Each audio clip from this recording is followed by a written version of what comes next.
Fans have been waiting to see who Gervonta Davis will face in the ring next, and it looks as though Gervonta has announced his next fight for 2024. Subriel Matias was hoping to get a fight against Gervonta Davis next, and he called out a few other big names as well. Subriel stated, "When I started feeling Ergashev's punches in the first round, I knew he didn't have the power to knock me out. That's when I started attacking. For left-handed southpaw fighters, I just need 3 or 4 rounds to decipher them. Then, what happened tonight usually happens. Teofimo Lopez, Gervonta Davis, Devin Haney, if you want that IBF title, come over here and fight." Even Teddy Atlas mentioned that he would love to see a fight between those fighters, and he stated, "Go jump in the fire. Open up one of those old-fashioned furnaces and jump in. That's how you get ready for Matias." The fight I would pay too much money to see is him and Tank. I would have loved to see a young Vasyl Lomachenko and Tank now. Now I would love to see Matias and Tank. Showbiz the adult thinks that Subriel is a little better than average though, and he believes that Gervonta would have no problem knocking him out.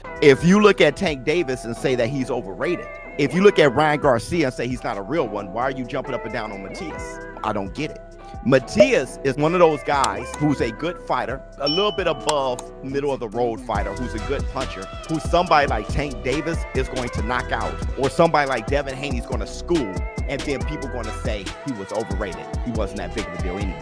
Matias is the guy that Boots Ennis just whipped. And then after Boots whipped his ass, everybody said Villa was hype. Leonard Ellerby really doesn't think that Subriel Matias should be part of the conversation when it comes to Gervonta's next fight, and he stated, "Bruh, Tank is a 35-pounder. You personally should focus on building your guy up instead of chasing Tank. Good fighter, but nobody knows who the fuck he is. You should be trying to collaborate instead of talking stupid." Michael Rivera also put his name out there for consideration, and he said that he'd take Subriel Matias as well. Michael stated, "I would love to welcome Gervonta back to the 140-pound division and take away his undefeated record, but if that isn't possible, give me fighters like Teofimo Lopez or Devin Haney. I also believe that a fight against Subriel Matias is possible. I believe he would share the ring with me. He's a fighter of honor. I am certain that he would give me the opportunity." When considering the great boxers in his division, Bob Arum gave Gervonta credit where credit is due, but he sees 3 other fighters as being greats as well. Bob stated, "Tank Davis is an excellent fighter and a big attraction. So sure, we'd like to match Stevenson, Lomachenko, and Lopez against Tank Davis and see how well they would do. I like our guys to win the fight. All 3 would beat Davis. I really believe that. But that's why they do the fights, right? Again, we're open to any of that. I think Davis is the real deal. That's why we're talking about him. He's a hell of a performer, a terrific athlete, and a terrific boxer. But so there are the other 3, Stevenson, Lomachenko, and Lopez." When considering who would win in a fight between Gervonta and Lomachenko, Kenny Ellis thought that Gervonta was the clear winner. Kenny stated, "Tank will knock him out in 2. Tank will knock him out in 2. Lomachenko was open to the idea of fighting Gervonta, but he had a feeling that it would never happen. I'm open for the fight, but you know,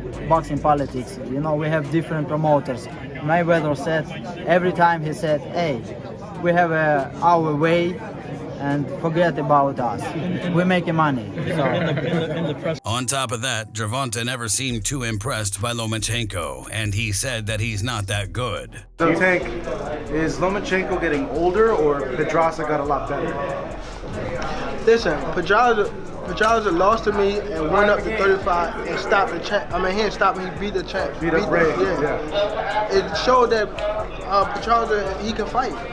And it showed that Loma not good as everybody thinks. He got 12 fights on the pound. As for a fight against Teofimo Lopez, Lopez seems to be trying to make any fight happen, but he has his reasons for why the Gervonta Davis fight never happened. Teofimo stated, "The reason why the Gervonta Davis fight won't happen is obviously they have their plan of what they're going to do with Tank. It works. Good system. He doesn't have to go above the B level. He doesn't have to go below the B level. He stays right there. I would like to fight Gervonta Davis and Ryan Garcia. We tried to make a fight with George Kambosos, but they would rather take the fight with Vasyl Lomachenko. Devin Haney is fighting Regis Prograis at 140 pounds. I'm waiting for these guys to go and show me something. Regis Prograis believes that a fight between Teofimo and Gervonta would be a huge fight, and he stated, "That's a huge fight. I think I'll go with Tank on that one." I lean more towards that one because Teo has been put down by a southpaw before. Gervonta actually sparred Teofimo Lopez when he was much younger, but he wasn't impressed with him at the time. Tank, when you were a young man, you sparred Teo out there in South Florida. What do you remember about? Playing with him. Yeah. I was playing with him. I was playing. He was a kid. What do you remember about that? Besides the fact that you're playing with him, like his speed or his power. How do you feel you guys matched up back then? How would you feel about a fight in the future? Back then, I think I even sparred somebody else before that. I was just working with him. I think he used to come to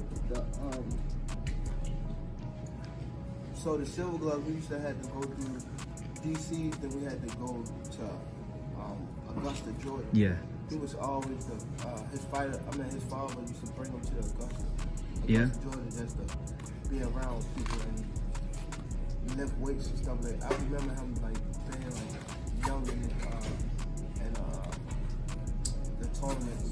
And Frank Martin seems to be hinting that he's got a big fight coming up, as he posted, "I'm taking it to the ceiling on the next one." Frank Martin definitely believes that he's ready for fighters like Gervonta Davis, and he stated, "I feel like I'm ready for Gervonta Davis and Shakur Stevenson. I'm ready for them. I don't train and be in the gym day in and day out to not be ready for those guys." Even Ryan Garcia wants his chance at a rematch though, and he stated, "I want to get my rematch at the right weight." He knows it wasn't who I really was. I don't really care what anyone says. I don't fight like that. I'm way better than that, and I'm better than him. I don't care if he beat me, I'm better than him. Give me my rematch and I'll beat him. I'm going to build myself up again. If I gotta go through a Teofimo Lopez or a Devin Haney to get that, then I'm gonna do it. His Excellency is definitely interested in seeing Gervonta fight in Saudi Arabia, and Michael Benson posted a quote from His Excellency Turki Al-Sheikh that stated, "I want Davis and I to send a message now to Al Hyman. Let's do the job, brother. I want to see Haney in my country. I will try to do it in 2024. The more likely opponent seems to be Devin Haney though, and Roy Jones Jr. really seems to want to see that fight happen. Roy stated, "Honestly, it's fair at 140 because Tank went to 140 and won a world title. So if you're going to do it, it's better to do it at 140. Everybody wants to get their advantages because they know Haney gets pretty big. Talk to Sheikh Turki Al-Sheikh and he'll make it worthwhile. If I was fighting right now, I'd go to Sheikh Turki and say, I want your help. He ain't going to fight unless you pay him the kind of money he deserves. So if Sheikh Turki says, I want that fight, let's make it happen, that's the way to do it." When Bernard Hopkins looks at the potential fight, he sees Gervonta as the winner when he considers who they've beaten, and he stated, "He beat the better opposition. The people that Tank beat, I think, no, I know it overrides who Haney beat. Both of those guys beat good, quality guys, but I think Tank got the overwhelming resume that shows that he fought the more talented fighters." Cornel Moton gave his prediction for the possible fight, and he seemed to think that it all depended on what weight they would fight at. I say make it happen.